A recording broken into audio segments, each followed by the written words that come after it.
We are now all used to these pictures.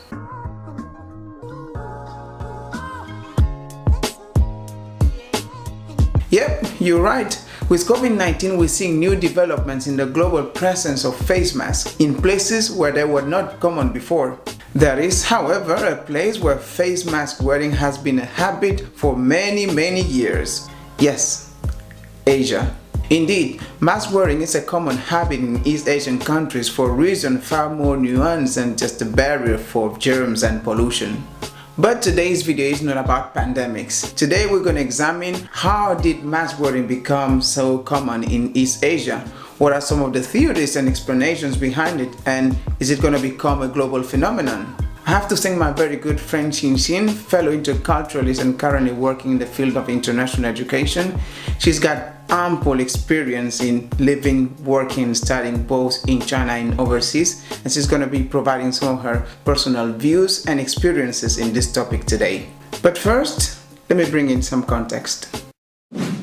Face masks are a widespread complement in many regions of East Asia, there's no doubt about it. They're especially common in Japan, where you can find them anywhere, any time of the year, but they're similarly common in China, Korea, and other Southeast Asia countries. Use of face masks has grown dramatically in the last decade. According to Nippon.com, the production of face masks for personal use in Japan has grown from 500 million in 2011 to 4.4 billion in 2018. That is more than 33 face masks per person in that country. But way before that, it was within the Western medical practice of the 16th century where face masks were used for the first time as a measure for personal prophylaxis. By the end of the 19th century, they were used by surgeons in the operating theater for protecting patients against cross-infection. At the beginning of the 20th century, they were used in the hospitals for protecting personnel attending patients with contagious disease. It's a modern development. I think it goes back maybe 100 years when we started to treat the epidemic to really protect people, especially those who are working with patients.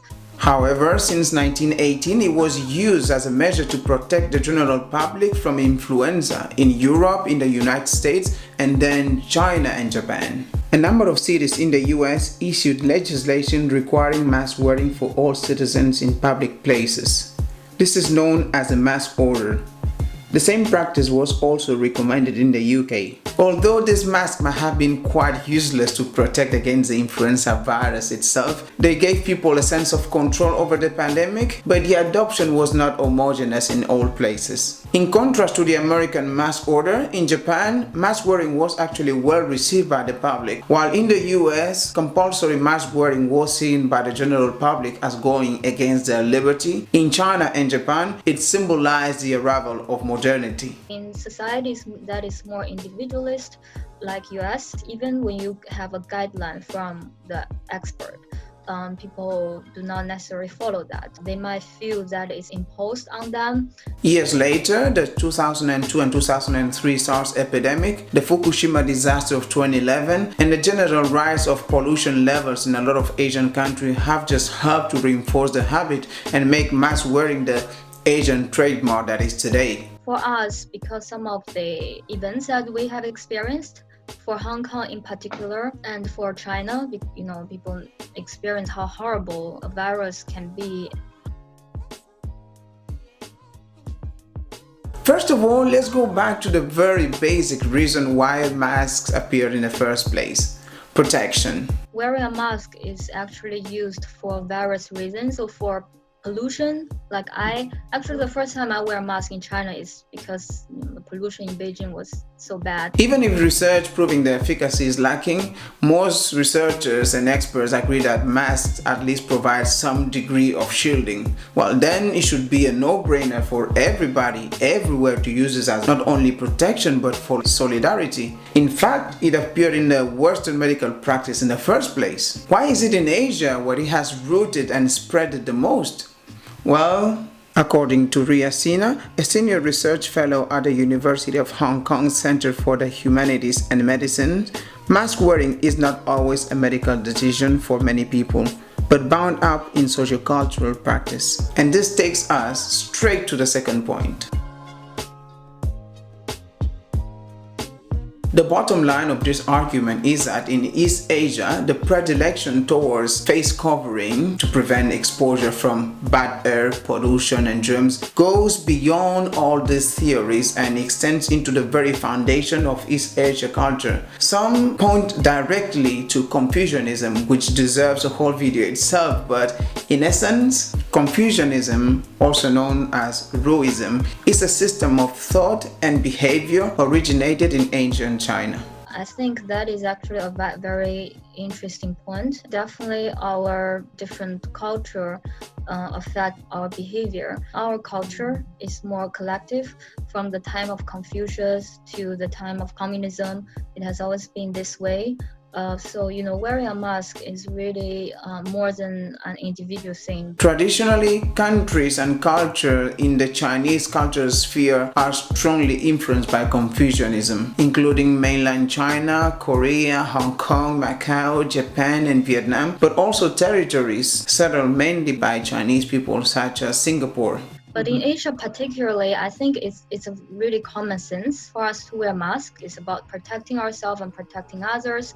If you don't wear a mask, people think you are not being responsible for yourself and for others. It seems the difference in perception of mask wearing comes down, in part, to cultural norms about covering your face. So in Asia countries, people have a very high acceptance for masks. But in the West, you can get a lot of unwanted attention for wearing masks. In social interactions in the West, you need to show your identity and make eye contact. Showing your face and your facial expression is very important. So I think really it's very important for us to understand the different contexts of using mask in different cultures. And this goes both ways. Because, in the West, people generally resist wearing a mask. So they might have misjudgment for the people who does that for the purpose of protecting themselves and protecting others. But in Asia, at least in China, I feel that people here generally think people in the West, how can they be so careless? How can they be so irresponsible for not wearing a mask?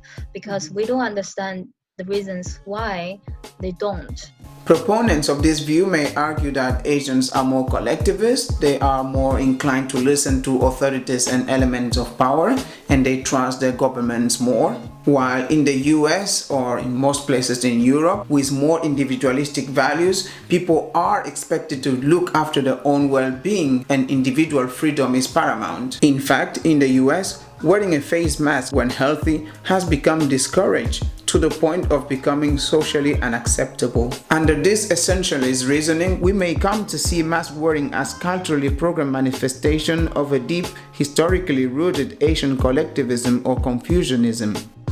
What happens is that even when such exoticizing is phrased in progressive terms such as cultural diversity, it can mislead.